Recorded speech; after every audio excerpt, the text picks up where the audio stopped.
มาเบิ่งเล็กๆน้อยๆเนาะจะเฮ็ดเรียก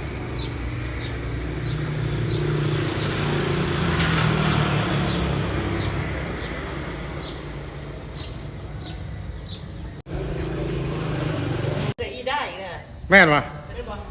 เออถ้าว่ามาพวกดังซาดังเพชรเอามาก็คือกันก็อีดาคือเขา ตระกูลอีด้าไว้ลูกเต้าสามรอดมันลายมันเห็นออกมาคือแต่อีด้านอนตายซ้ำสูงไหมพูดอีด้าตายทั้งเมืองทั้งหมด โอ้ ซ้ำสูงมันไปนอนตายซะเบ้ยถึงหมด coming along the second floor ชั้นสองแล้วก็แว่นใส่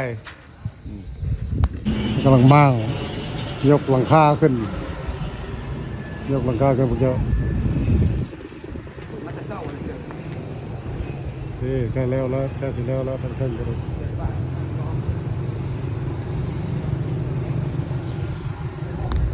ประตูตั้งเทิงทางเยี่ยมประตูตั้งเทิง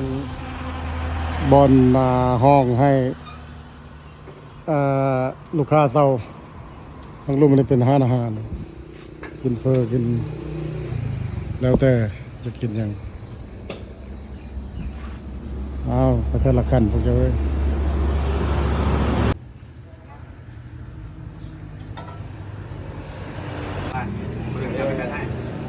สูงขึ้นไป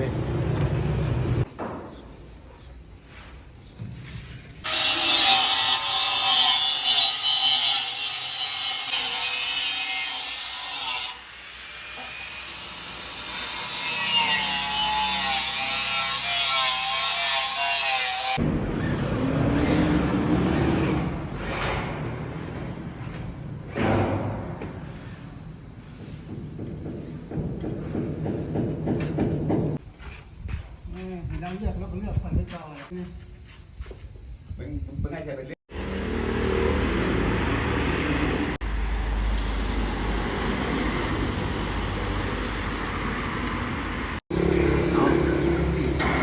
ได้ขาแล้วเนาะ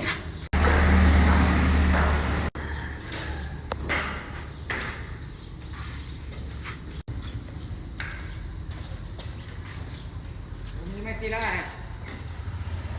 ก็ไรเป็นไง